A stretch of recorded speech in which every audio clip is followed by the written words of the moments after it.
بسم الله الرحمن الرحيم. إذا السماء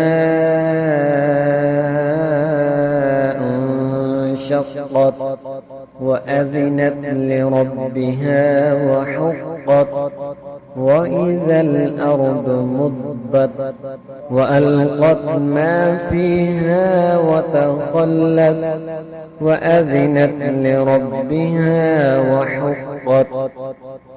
يا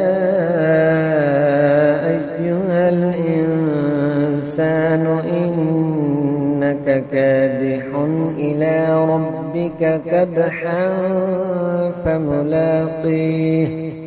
فأما من أوتي كتابه بيمينه فسوف يحاسب حسابا يسيرا وينقلب إلى أهله مسرورا. وأما من أوتي كتابه وراء ظهره فسوف يدعو ثبورا ويصلى سعيرا إنه كان في أهله مسرورا.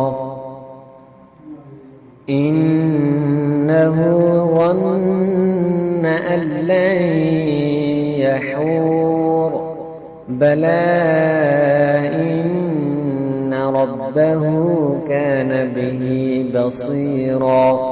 فلا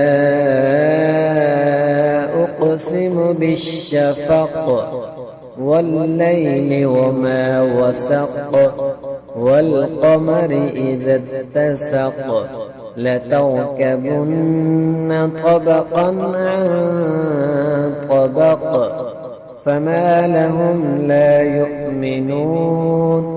وإذا قرئ عليهم القرآن لا يسجدون بل الذين كفروا يكذبون والله أعلم بما يوعون. فبشرهم بعذاب أليم إلا الذين آمنوا وعملوا الصالحات لهم أجر غير ممنون.